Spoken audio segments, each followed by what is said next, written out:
A very pleasant, good day and welcome everyone. Dave Fisher with you here from USA Hockey headquarters in Colorado Springs, and always one of the greatest days on the calendar each year when we unveil another class of immortals who will be enshrined into the United States Hockey Hall of Fame, the top honor for anyone involved in hockey in our country. And just a short time ago, the class of 2022 was revealed, and I'm sure you've all gotten the news, and thanks for being with us today. And in just a moment, you'll get to hear from the members of the class of 2022. But as we begin today, it is my great pleasure to turn the proceedings over to the Executive Director of USA Hockey, Mr. Pat Kelleher. PK.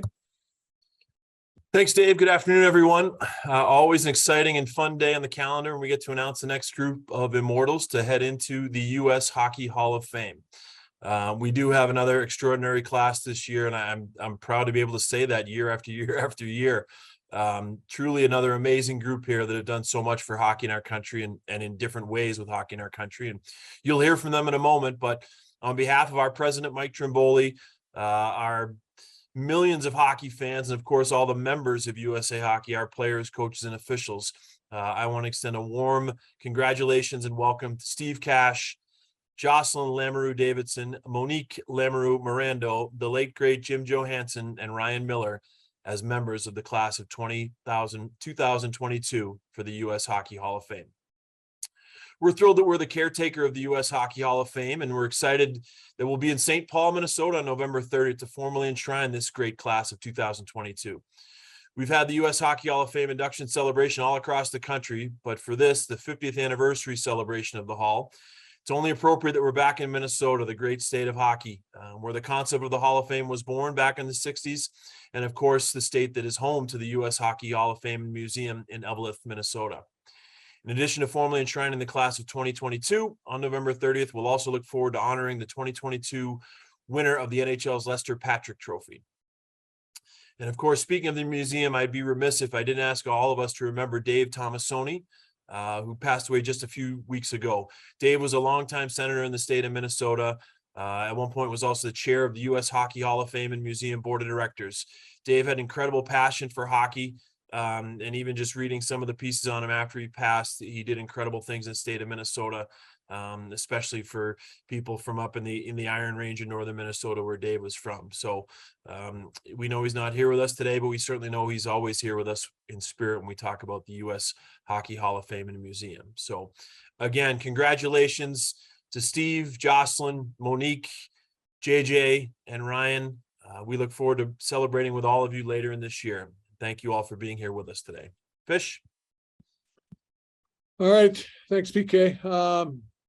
We will now go through the class of 2022, give a brief introduction of each of them and hear from them, and then they'll be happy to take your questions. And we'll start with someone that, again, you talk about extraordinary career, 16 years backstopping the U.S. national sled team, a three-time Paralympic gold medalist, four-time medalist in the Paralympics. I think the most remarkable thing that I'll always remember is in 2010, going through an entire Paralympics where he did not allow a single goal, played all 5 games, did not allow a goal. And that was the first of 3 straight gold medals that he would backstop the U.S. to in the Paralympic Winter Games. Also 5 times led Team USA to the gold medal, the World Championship. His nickname, his teammates call him Money. That might tie in a little bit with his last name, McCash, but I think it's more because of he was money on the ice and helping the U.S. to remarkable and unprecedented success. My great pleasure to congratulate and welcome in the first member of the class of 2022, Steve Cash. Cashman. Thanks, Fish. I really appreciate that introduction. Just you going down that list of the things I've been able to accomplish in my career is still unfathomable in my mind. I can remember when I first started, what sparked my dream was seeing a video of the 2002 team win the gold medal in Salt Lake. And at that point, I had no idea what sled hockey actually was. I was just starting out in an inline and ice hockey career at the age of 14. And I thought that that's what my career path was going to be, was I was going to be able to represent the United States, achieving my dreams on the ice, like that. But sled hockey had allowed me to do that, achieve my dreams, just did it in a different way. And then, to have this honor of being inducted into this prestigious class, it exceeds my wildest dreams. So I can't imagine, what my life would be without hockey, without sled hockey. And I think just, to have this opportunity, it speaks to the success that we had as a team, as a collective. It's not just about the things that I was able to do on the ice, but having the backing of all my teammates, every single person that has been there for me along the way. I've had so many different influences. It'd be hard to go down the list and name every single one, but to have all that support, I think things would be a little bit differently if I didn't have so many people that were behind me through all these years. And I didn't think that it would all happen so quickly, but 16 years has definitely gone by in a flash. And I was fortunate enough to see the Beijing team do a four-peat and complete another gold medal run that will be unprecedented. So to see where this sport has come since I first started, just speaks volumes to how hard we've all worked and the amount of support that we've gotten along the way. So I'm really honored and privileged, and I can't say enough to USA Hockey and what they've done for me, and can't wait to see where the sport goes from here. All right. Thanks much, Steve. And again, congratulations. Next up in the class of 2022 is a two-time Olympian as a player and a nearly two-decade career as an executive with USA Hockey, where his impact is still felt today and will be for generations to come. He oversaw putting international teams on the ice at USA Hockey during his career, and during his time, 64 medals were won by U.S. teams in major international competition, including 34 gold medals. He also played a big role in the rollout and implementation of the American Development Model and was a driving force in USA Hockey establishing USA Hockey Arena as a home for all its international teams. He was involved with many, many teams over the course of his remarkable career, including 5 U.S. Olympic men's ice hockey teams in a management role, and of course, including as general manager of the 2018 U.S. Olympic men's ice hockey team. And unfortunately, just weeks before the Olympic Games were to get underway, he passed away. Jim Johannson was an extraordinary human being and leader, and we are pleased to have his wife, Abby, with us here today. Abby, congratulations, and the floor is yours. Thank you, Fish. I'm so proud of JJ and know he would be so honored by his induction into the U.S. Hockey Hall of Fame. I'm also so incredibly proud of the impact that he had as an athlete and as a teammate and an administrator, but not so much for what he did on the ice and off the ice as an administrator, but for his kindness and his generosity towards others. JJ was always a really great person, and he was so likable and had such a wonderful impact on so many. So thank you to USA Hockey and the U.S. Hockey Hall of Fame for nominating him for this really great honor. Thank you. Thanks much, Abby. Appreciate you being here today, and look forward to seeing you in November as well. We talk about seminal moments in American hockey history, and I'm sure as we think about them, there are some that just jump off the page, including this recent moment in 2018, the "Oops, I did it again" goal, which ultimately was the deciding goal in the United States, winning the first gold medal in women's ice hockey since 2018. This player not only scored that goal, but during the course of her illustrious 14-year career with the U.S. women's national team, averaged better than a point a game. She helped the United States to unprecedented success on the international stage, including 6 gold medals in the Women's World Championship, and also had just a remarkable career at the collegiate level, first with the University of Minnesota, and then her 3 final years at the University of North Dakota. She is with us today and just weeks away, expecting the arrival of her 3rd child, and it is with great pleasure we welcome in the 3rd member of the U.S. Hockey Hall of Fame class of 2022, Jocelyne Lamoureux-Davidson. Joss, congrats, and the floor is yours. Thanks, Fish. Appreciate it. And congrats to all the other inductees. It's a special class to be a part of. And like what Steve said, when you reflect back on your career, you think about all the people that helped you get to where you were, and obviously maintain a career of the length that I was fortunate to have. You don't do it alone. And you certainly have lots of help along the way, whether that's teammates, coaches, parents. The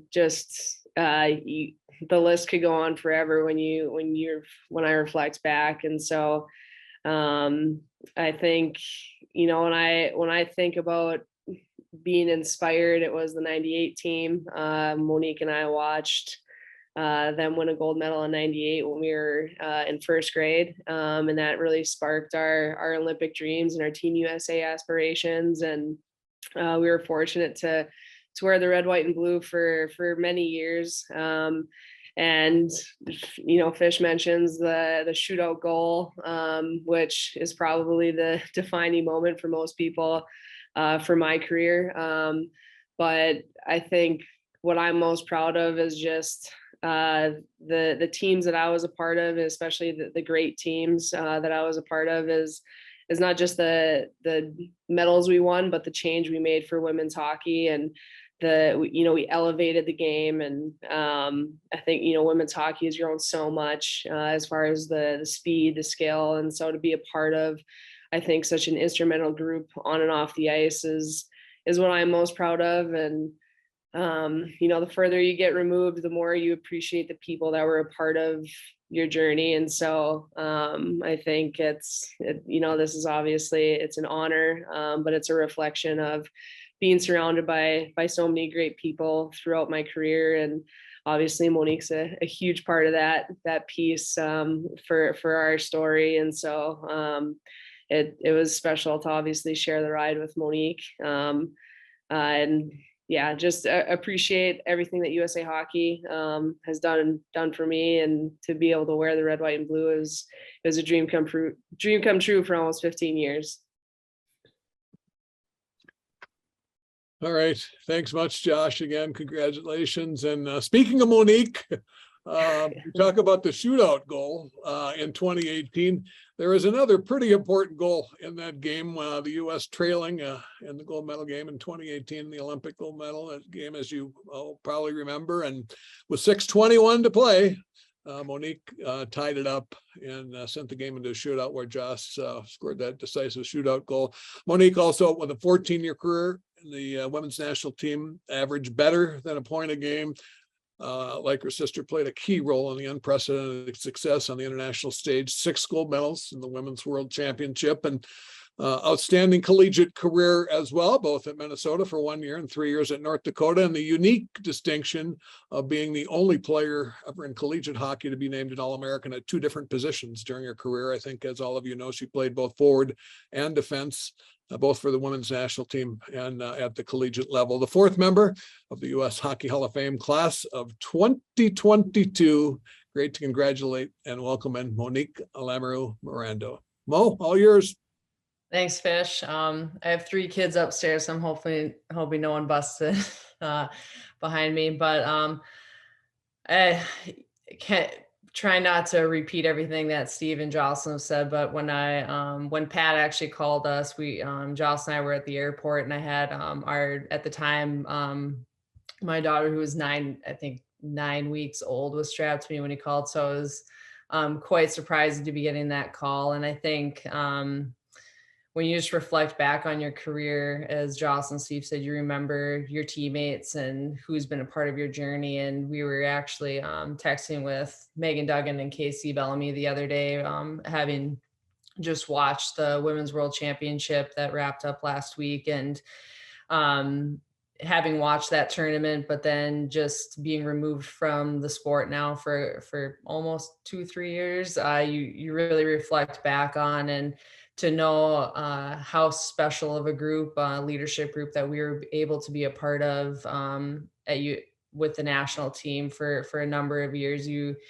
The more you get removed from it, the more you realize how special certain groups are, and teammates, and what we were able to accomplish. And so it's truly an honor, but it's really a reflection of all the people that we had surrounded around us for a number of years, and to be able to have such a long playing career on the national team is pretty special. And to be able to live out our dream at 3 Olympic Games, and to finally get that gold in 2018 is something that we'll always cherish. And we're so thankful that USA Hockey has really helped elevate women's hockey in the last couple of years, or last 20 years, but just to know how much the women's game has grown since we started. Like Jocelyne said, the speed, the skill, the shooting, just everything has just been elevated. And I think in the last couple of years, we've really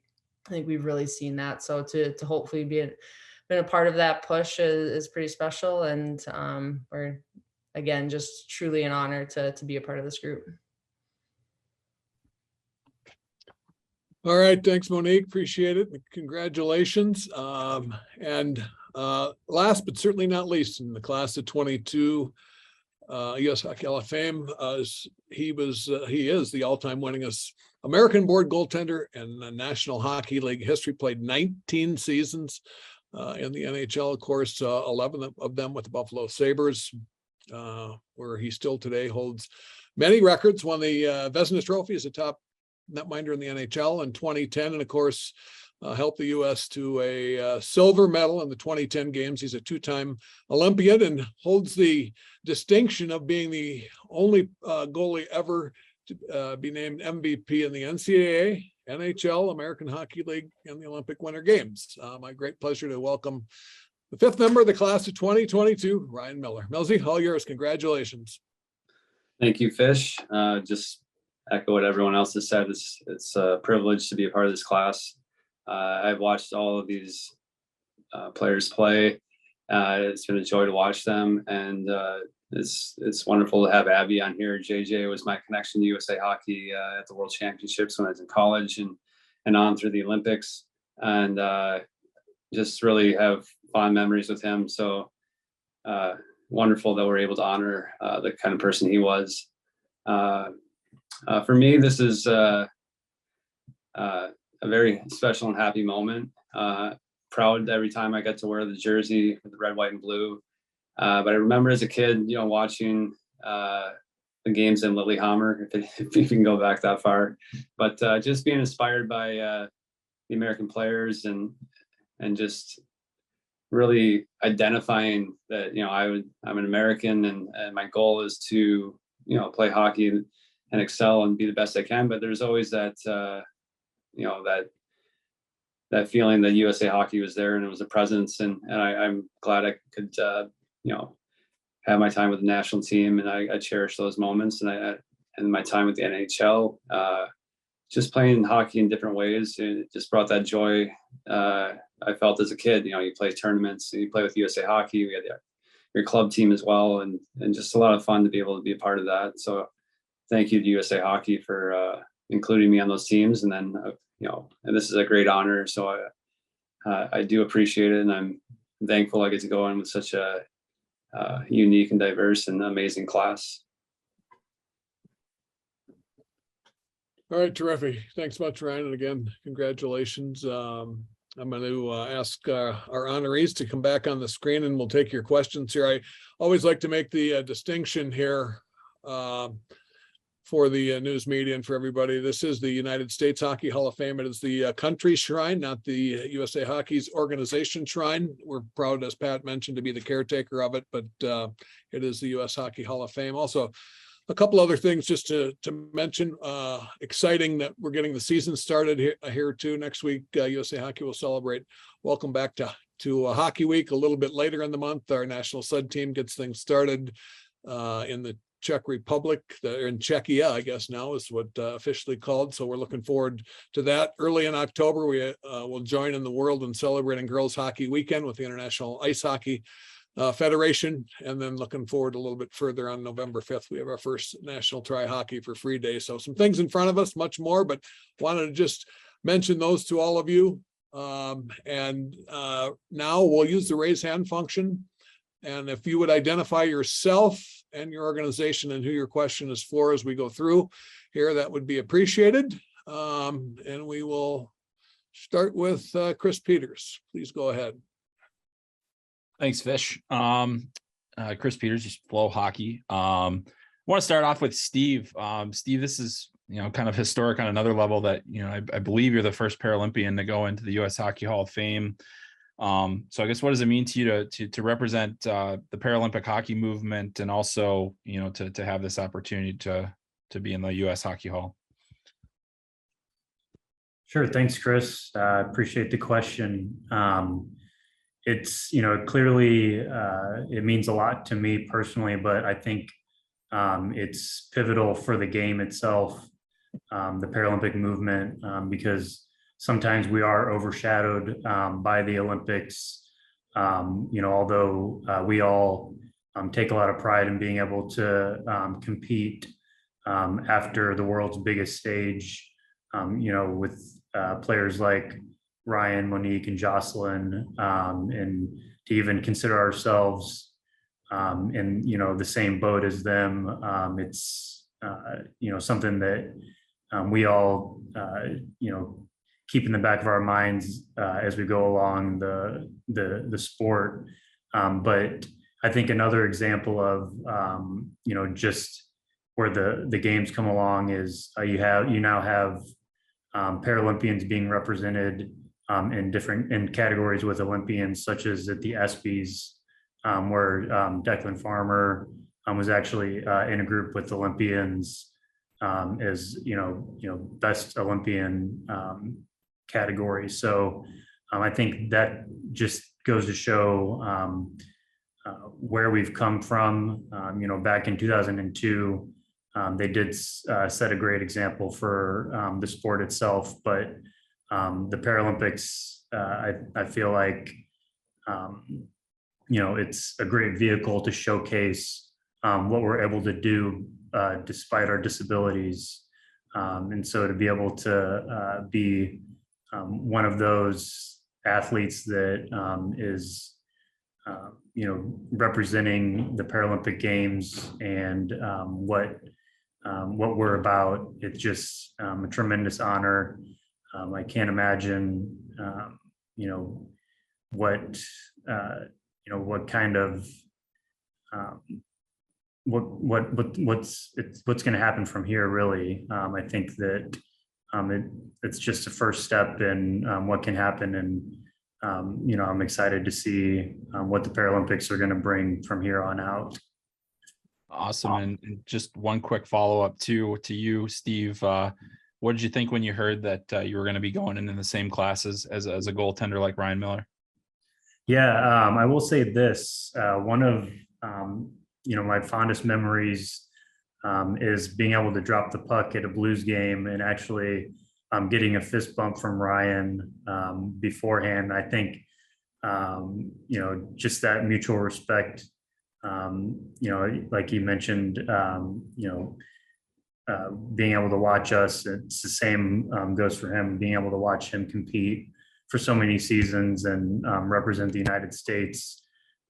It's something that I'll definitely hold near and dear to my heart for the rest of my life. And, I'm excited for him because he's been able to really put the goaltending position on the map.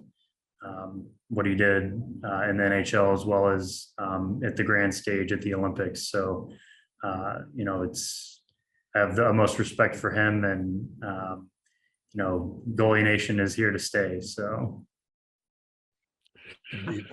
Thanks very much, Steve. Appreciate it. Congratulations. Thank you. Goalie Nation is here to stay. All right, I like it. Next we go over to Mike Morriello. Mike. Thanks, Fish. Mike Moriali, NHL.com. Congratulations to everyone here.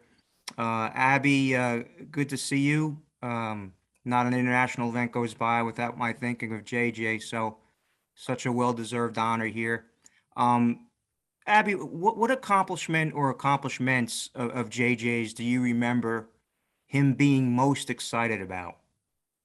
You know, I think JJ was most excited about the players. I mean, he really loved his ability to not necessarily one moment or one thing, but putting together teams and things like that. He was always so excited about that. And thank you to Ryan for his kind words about JJ. Like, I know how much the players meant to him and how much building those relationships meant to him as well. I think, he had gone down a coaching path for a little bit, but he told me he went into management because he'd like to have those types of relationships with people rather than, where he a coaching relationship. So I think those were the biggest moments. I know he was always really proud about the next generation coming up and building those types of programs as well. The World Juniors, he absolutely loved that time. Even the smaller tournaments that they played in, like the Deutschland Cup, things like that. He really liked those smaller programs as well, and the up and coming youth programs, identification of athletes and those areas. NTDP, I know, is very special to him as well. Thanks, Abby. One question here for Jocelyne, if I can, Fish. Jocelyne, when Cammie Granato was inducted into the U.S. Hall in 2009, she was the first woman inducted. Then I asked her if she envisioned one day we might see a woman employed in a scouting or a management capacity with an NHL team, and she said that it's something she could see happening. So I want to ask you, what are your thoughts on the growth we've seen in those areas with NHL clubs in recent years? And do you think it's just a matter of time, maybe, before we see a woman hired, maybe as a head coach in the NHL? Yeah, I mean, I think it's for sure coming down the pipeline, and to see the opportunities that a lot of women are getting right now. It's been unprecedented. It's exciting to watch. And I think the sport of hockey, like as a whole, there's a long ways to go. But the NHL is making a big push, and hopefully I think that filters down into, the collegiate level, your junior level, your high school level, because it's not obviously from a progression standpoint, going from, having, maybe little experience to getting into the NHL. It's not normal, but it's got to start somewhere. And so for these women to be getting these opportunities, it's got to start somewhere. And so for these NHL organizations who are stepping up and, giving these women these opportunities, it's important for the game. It's important for the growth and for women's hockey. And so to see it happening, I think at such a quick pace right now is just super exciting to watch. Thank you. Mo, you want to comment on that? Sure. I mean, yeah, you see Megan Duggan with the Devils. Jess Campbell just got hired as the AHL assistant coach, I believe. And so Bridget Laquette, former Team Canada player, she's working in scouting. And so to see a number of former players, but then just women that have started coaching and scouting in the NHL ranks is really exciting to see. And I feel like every week this summer, there's been something new that's been happening. And so I think as far as the coaching level in the NHL, I think it's just a matter of time before something like that happens, as we've continued to see more women being hired in different positions. And so to back to your question with Cammie, I mean, just to see her growth with Vancouver in the last couple of years has been in Seattle has been extremely exciting to watch. And so we're always cheering for her and knowing that she's going to do amazing things coming up, because even though we cheered for her as a player growing up, and she was someone we've always looked up to, and I think players continue to look up to, she's doing amazing things now on the other side of it too. That's great. Thank you. All right, thanks, Mike. Tom Timmerman. Tom, welcome. Please go ahead. Thank you. Hey, Steve Cash, once again. How have you seen the sport change since you've been doing this? And also, what are you doing now?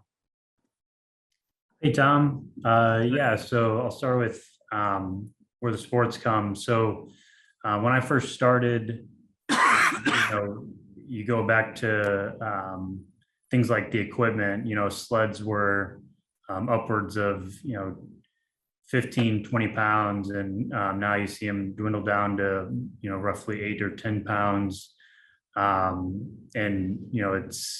it's come a long way in just the last 15 years. You talk about the talent that we've had, within the United States.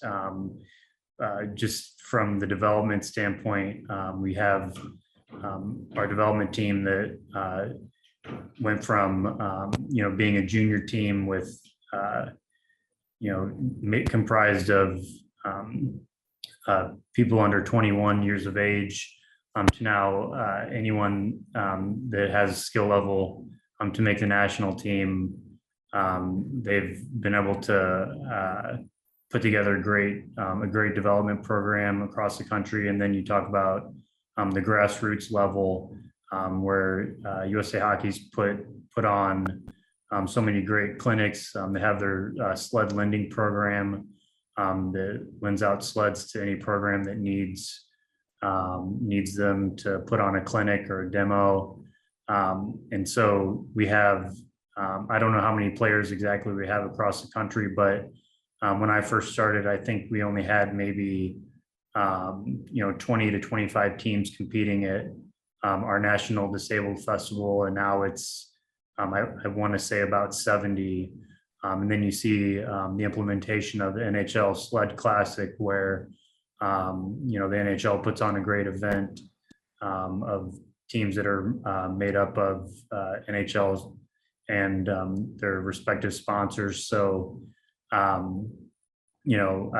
been fortunate enough to see players like Declan Farmer and Brody Roybal and Josh Pauls and be able to play alongside them and what they've been able to achieve individually, but also on at the team level. It's an honor to be able to play alongside them. I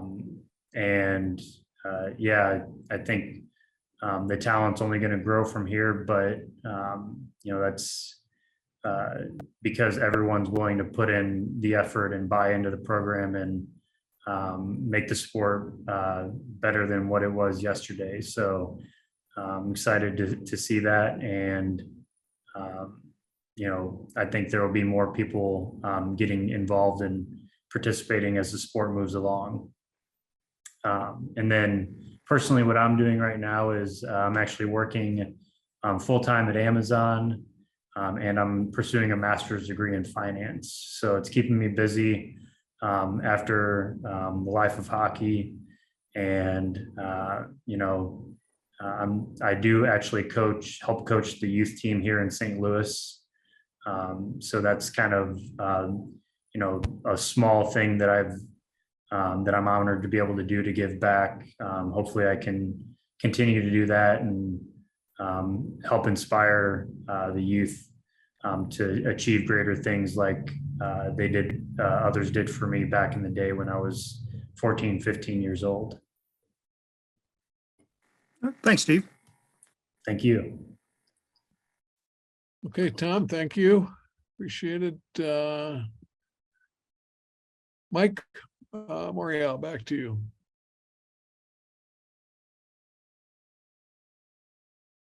Mike, are you there? Got me? Okay, go ahead. Great, thanks, Yeah. Fish. Question for Ryan. Ryan, how impressed have you been with the growth of the U.S. born goalie, over the past 5-10 years? And I guess as a follow-up, and I don't mean to put you on the spot, but you think you would be able to rank maybe a few of your top 3 or 4 U.S. born goalies right now in the NHL? Yeah, I'll try to without playing favorites. It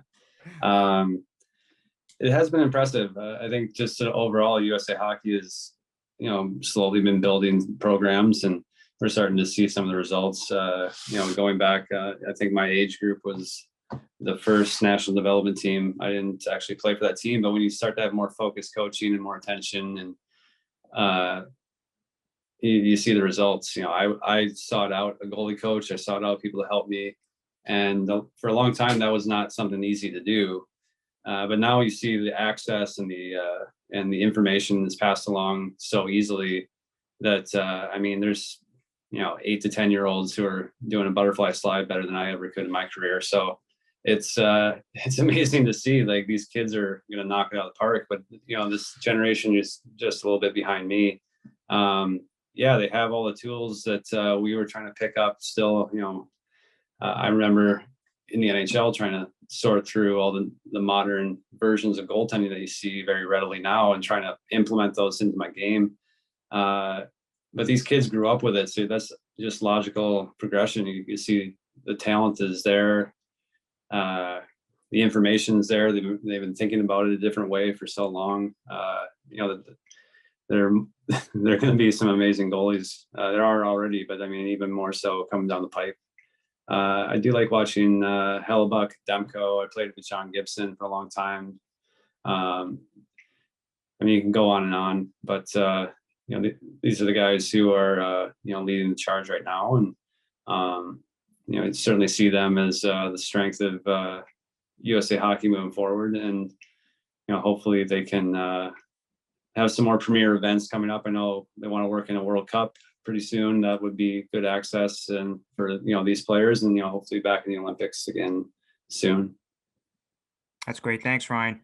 Steve, who was your inspiration and helped you get to where you needed to be prior to maybe earning a roster spot on that national sled team at the 06 Paralympic Games? Yeah, thanks, Mike. I would say a big inspiration for me would have to be my family, my brothers. As you can imagine, going through cancer treatments and then living the rest of your life with a prosthetic presents its challenges in and of itself. But they never let me see myself as different than anyone else. So they were always there for me if I had a bad day, or if I was just feeling a little bit discouraged. My brothers, of course, never let me feel sorry for myself. They were always not just encouraging, but maybe push me a little harder than they could have. But my family's always been my rock. They always saw things in me that I didn't see in myself. And to have my parents at most of the Olympic Games, be able to see them in the crowd cheering me on.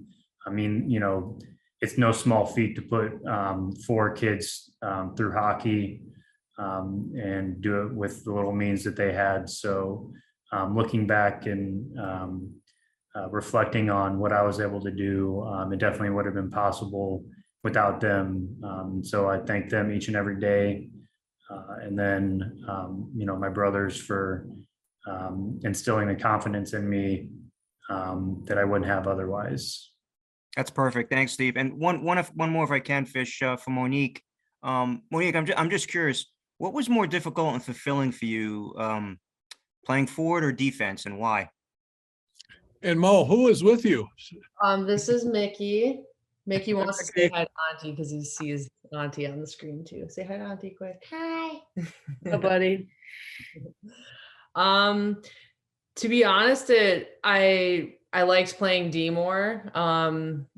It was something I felt like came a little bit more natural to me, and I liked the fact that like you're behind the play, so you can kind of have a vantage point of just seeing everything that's developing and happening. Obviously I liked playing forward with Jocelyne, so I couldn't complain about that. But I would say like on the national team, the 3 years that I was able to play going into Pyeongchang, it's probably my 3 favorite years with the national team as far as playing goes. was really successful. And so to have a few years playing D on the national team level was a lot of fun, even though all my Olympic games were at forward. But yeah, probably D. That's great. Thank you. Hey, Jocelyne, what do you feel was Monique's best position, the forward or D? D. I mean, I think statistically, if you kind of break down her career, even at the collegiate level, and what she was able to do as a D, was pretty unprecedented. And so, yeah, I think there was a element of offense that she brought that I don't think anyone else in the world could do, but without being a liability most of the time. So, Yeah. Thanks a lot. All right, Mike, thanks. That was a quick answer too. Josh, I have no second guess in that one. All right, Alex, welcome. You're up. Thank you so much, and congratulations to all of you. Alex Azzi with NBC Sports and On Her Turf. Monique and Jocelyne, I'll direct this to you. In looking at the hall and how it commemorates people and their contributions to hockey, would love to hear how you rank your contributions when it comes to what you did on the ice versus off the ice in terms of fighting for better treatment for the women's team and women's hockey in general, how you just reflect on that as you are inducted. Monique, let's start with you. Yeah, I mean, I think when you look at like the medals, our medal counts and everything, that's obviously super special. But I think for us, what we're most proud of as individuals is what our team was able to accomplish as far as being able to really grow the women's game and our contracts that we were able to come to agreement with USA Hockey in 2017. And I think what's grown from that and the potential that has moving forward for the next generation, I think is going to be fun to see play out in the next 5 to 10 years. And so I would say definitely off the ice and what we're able to do and the culture we're able to help create within USA Hockey and in our program is something we're extremely proud of. Joss? Yeah, I mean, I just echo everything Monique said. The farther you get removed, obviously the medals and the wins are great, but I think the groups we were a part of and the changes we were able to make is something that's, it lasts beyond winning a gold medal. And so that's really special, I think, for us, especially. And I don't want to repeat everything Monique said, but when you finish playing, it's, maybe a couple of your goals are remembered, but mostly it's, how you impacted others, that matters most. And, I would say those accomplishments on and off the ice are equal for us and on the same playing field. All right, thanks, Alex. Next, we'll go over to Lance. Lance, please go ahead. Welcome. Thanks, Dave. Lance Lysowski from the Buffalo News. Congratulations to all the inductees. My question is for Ryan. Ryan, you have a few induction ceremonies to attend in the coming months. Since your retirement, what's it meant to you to see different organizations and different people celebrate your career, across the United States and in the different cities in which you played? Hard to put into words. It's been a lot to look back on, and I've enjoyed all my different stops along the way. And it's been especially nice to reconnect in Buffalo. I feel like when I got traded, my life got a lot busier with the birth of our son 7 years ago. And then, when you're just kind of in hockey season, you're not able to kind of have all the freedom you want and mix in some busyness. It's been tough to get back. So I'm really looking forward to and excited about being around Buffalo in November and January, trying to reconnect with some people. And that's been the nice part about some of these honors. I get to connect with people and interact with them. I think we all have a little bit of the pandemic hangover. It's going to be nice to see everyone. I haven't seen Monique and Jocelyne since the Olympics. Steve, I haven't seen you since we had the hand bump. And I got to run into Fish and Pat in Montreal kind of for a few moments. But yeah, I'm ready to reconnect with some people and look back. And that's been the fun part about my career is I always felt a part of the cities I played in, a part of the teams I played with. I felt that was important, and it's nice to be able to kind of do that part of it. So these honors have been tremendous, and I think that is the biggest takeaway for me. Thanks, Ryan. Congratulations. Yeah, thanks. All right. Thanks, Lance. Bill, over to you next. Please go ahead. Hi, congratulations to all the inductees. My question is for Ryan. I have a couple actually quick ones. Ryan, it was obviously you were enjoying an amazing season in 2009-10, and then the Olympics happened and you became, you were elevated on this international stage. And what do you just remember about the craziness of that time and the outpouring of support? And what do you just remember about those 2-3 weeks in your life at that time? I think I just remember the focus of the groups, both between the women's team and the men's team. We kind of got to hang out a little bit in between games at the USA house there, and it was just fun. The downtime was fun, and there was a sense of focus, but also excitement. And yeah, like you said, it was kind of wild though, going from even the amount of attention you get at the National Hockey League level, going to the Olympics is a different thing. I think we were trying to work in like Ryan Seacrest interviews and stuff like that. It's just like a different group of people are paying attention, and it's millions and millions and millions of people. So I think that was kind of the trippy part of it, but it was fun to just connect with the other athletes. And I think we did a great job of being in the moment there as a group. And I'll always remember that is, for as high stakes as the games felt to everyone else, we were having a lot of fun, and we were really connected as a group. And that's what I always kind of tell people when they ask what makes a successful hockey team, or like, how do you find success in anything? It's just amazing to look back on the teams that have success and how easy everything kind of feels with that group.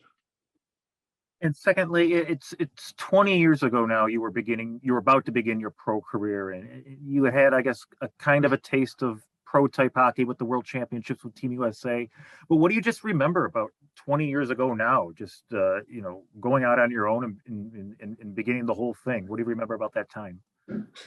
I remember packing up my my Jeep Cherokee and driving to Buffalo, full of just hockey equipment and clothes and sticks and just anything I thought I might need, and kind of heading off. But I just remember being really committed to making it.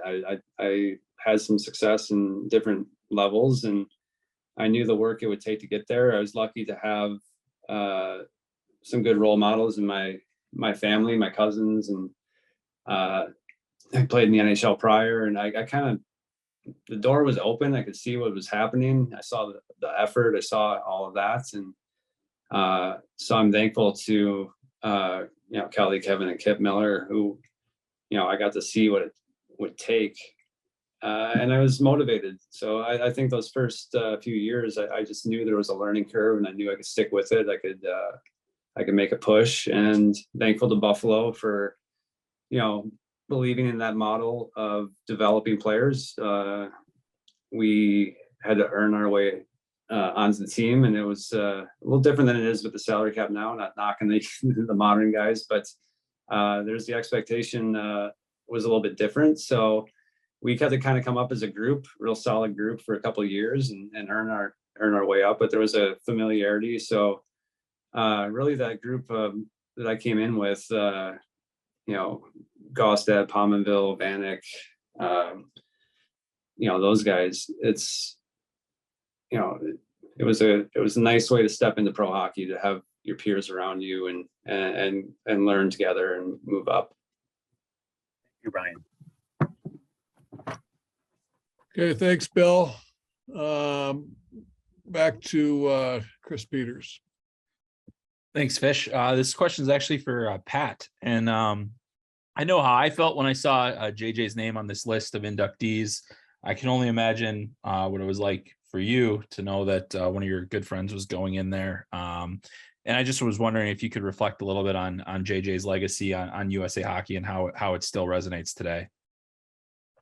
How come I get the hardest question, Chris? That's what I'm here for. No, thank you. It's obviously, I mean, we think about Jimmy every day. I was just over in Europe at the IHF offices, and then I was in Denmark for the Women's Worlds. And no matter where we go, especially internationally, his impact just with the people in all these other countries is still incredible. And people bring up his name to me, and it always brings a big smile when we get the chance to talk about JJ. And it's fun. And I, as I look over my computer, I have a big collage of pictures of Jimmy, and we miss him every day, but his impact is felt certainly around our building in USA Hockey every day, certainly at the NTDP and the arena in Plymouth, Michigan every day.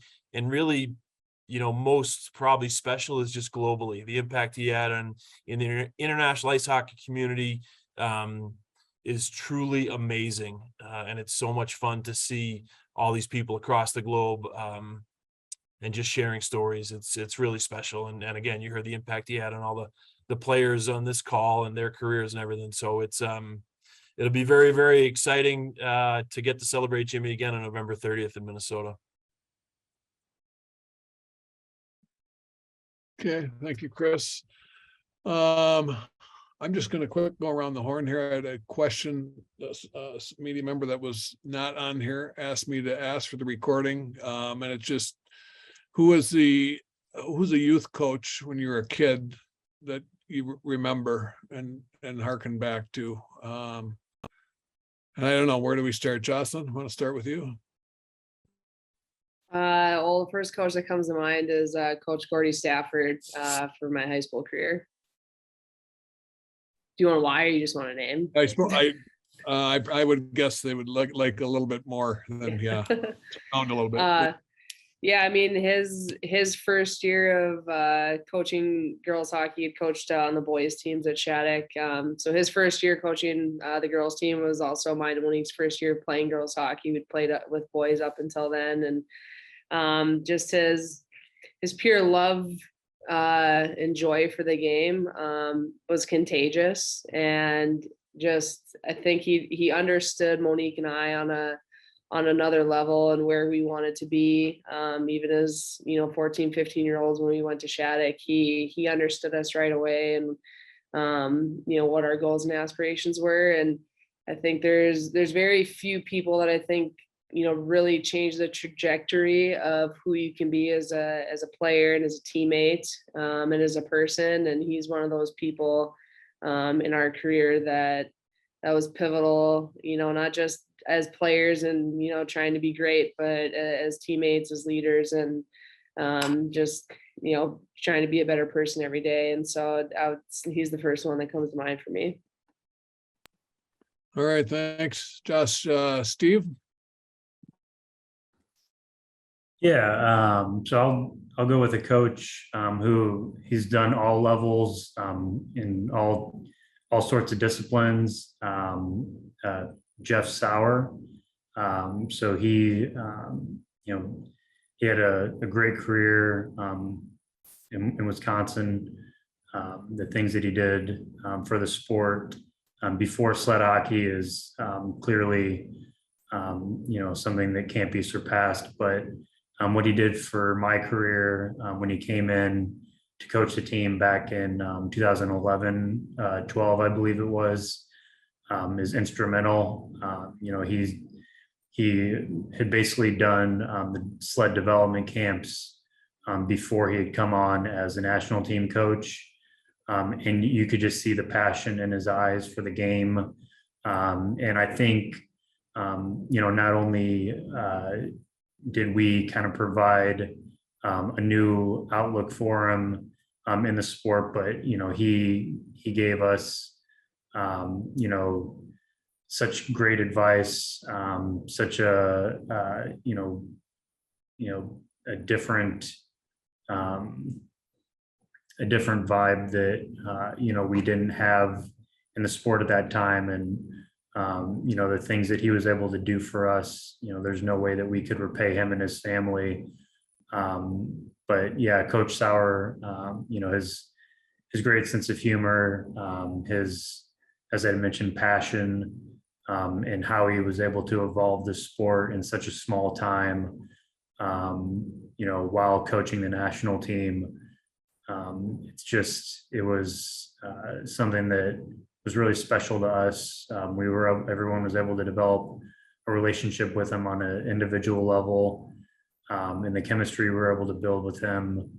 I would honestly say that the team wouldn't be where it's at today if we didn't have Jeff Sauer. So I would say that's wasn't necessarily my youth coach, but he's done great things for players at all levels. And so, he's definitely up there with, the coaches that I keep in my mind as pivotal to my career. All right, thanks, Steve. Monique?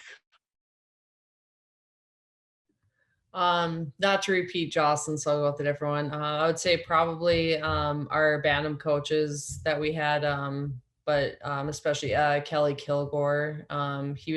Him and our other assistant coach, I think they were college kids when they were coaching us, but that was our last year of boys hockey. And so they did a really good job of making Jocelyn and I feel included in the group, even though we were separated a lot at times just with locker room situations and whatnot. But they pushed us, and I think saw a drive in us at a young age. And being the only girls on the team, they always made sure we were all set. And I think really put in the extra effort to make sure we were getting what we needed as players. And so we've remained friends with Kelly throughout the years since he's had a family and has 2 daughters that play hockey, and it's kind of come full circle. Johnson helped coach one of his daughters last year. And so to be able to have that come full circle over the years has been pretty special for us.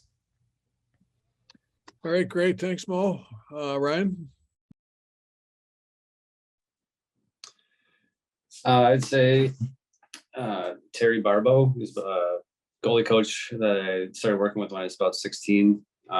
We remained friends ever since. I think he was stubborn and persistent on the details, and I really needed it at that time. I had a lot of raw elements to my game, and I remember doing a drill, I think, for like 3 months straight. Every practice we do the same drill, and I think I snapped after about the first about 2 weeks straight of doing it, and he just kept doing it, and he liked to make the point that I wasn't doing it right.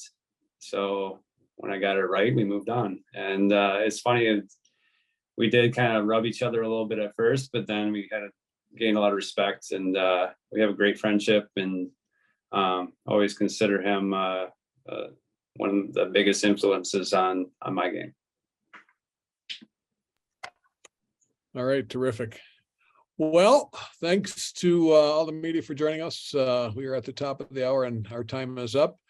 Congratulations once again to the class of 2022, November 30th in St. Paul, Minnesota. They will be formally enshrined. Thanks for joining us today. If you need anything further, you know how to reach us here in the office. And with that, we bid you adieu. Good day, everyone. Thank you.